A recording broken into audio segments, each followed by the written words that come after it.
sont les premiers mots que vous auriez envie de dire si je vous dis le mot handicap ou handicapé? C'est quoi? Malheur. Oui. Mobilité. Oui.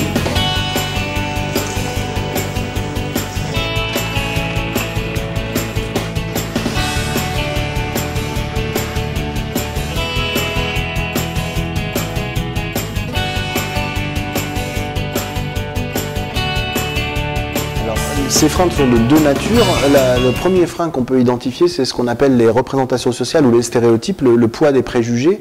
En fait, quand on a une idée toute faite sur quelqu'un parce qu'il appartient à une catégorie, on va risquer d'avoir des préjugés ou des a priori sur cette personne et à se comporter vis-à-vis d'elle, non pas en fonction de ce qu'elle est, mais en fonction de ce qu'on pense qu'elle est parce qu'elle appartient à cette catégorie.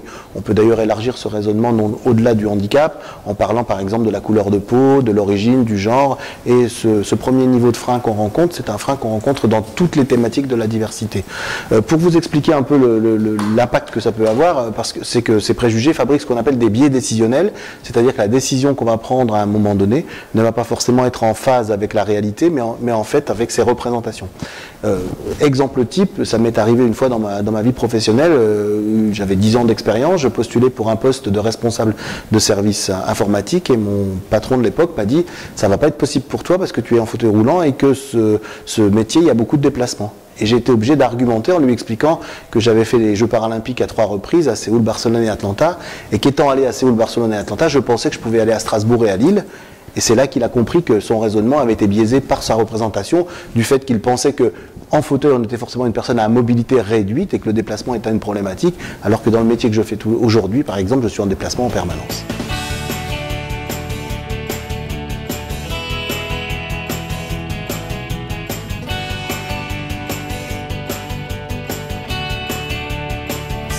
Alors, la première chose, c'est de travailler sur les stéréotypes ou les représentations, comme on a pu l'évoquer juste avant, pour éviter que ça puisse générer des biais additionnels. Et la deuxième chose, c'est de prendre en compte les besoins spécifiques des personnes. C'est-à-dire que quand une personne est handicapée, elle peut être amenée à avoir besoin d'adaptation, d'aménagement de poste, qui ne seront pas identiques pour chacun et qui ne seront pas les mêmes forcément que les gens qui ne sont pas handicapés.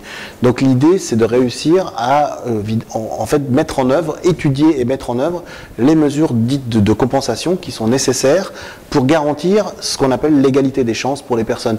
Et donc le handicap et la diversité au sens large ont un intérêt, c'est qu'elles questionnent l'entreprise sur des concepts tels que l'égalité des chances, au-delà même de l'égalité ou de l'égalité des droits, de réfléchir en termes d'égalité des chances pour mettre en place les dispositifs nécessaires pour réduire les désavantages que les personnes subissent dans leur environnement du fait de leur handicap ou de leurs besoins spécifiques et de construire avec eux une égalité des chances pour leur donner la capacité d'être à égalité avec l'ensemble des collaborateurs et de réaliser leur métier dans les meilleures conditions. Donc c'est ces deux niveaux de frein qu'il faut réussir à lever, à la fois les représentations sociales et deuxièmement la prise en compte des besoins spécifiques par la notion de compensation du handicap. Le handicap, et de pas trop uniquement se focaliser sur la thématique du handicap. On n'a pas intérêt à avoir le moins de petits soucis. Sinon, vraiment, on n'a aucune chance d'avoir un job.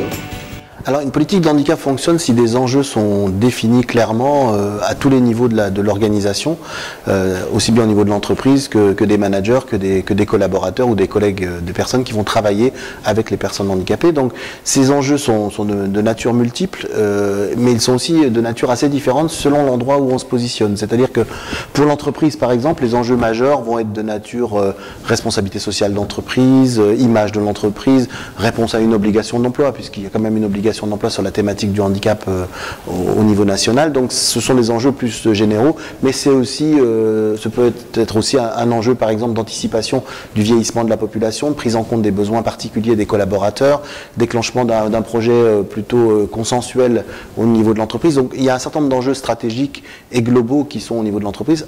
Au niveau des personnes, sont plus des enjeux de nature personnelle, c'est-à-dire plus par nature, c'est-à-dire que ce seront plus des enjeux liés à une éthique personnelle, à une approche de management ouvert, de management équitable, Une approche également de prise en compte des besoins spécifiques des collaborateurs, parce qu'on part de l'hypothèse que si les collaborateurs sont bien dans l'entreprise, ils seront peut-être plus attachés à l'entreprise, mais aussi plus performants dans leur travail, et que finalement ça peut être un échange gagnant-gagnant entre l'entreprise, les managers et les collaborateurs, que cette politique de handicap, qui peut encore une fois s'élargir bien au-delà du handicap, puisque la prise en compte des besoins peut toucher à peu près tous les collaborateurs.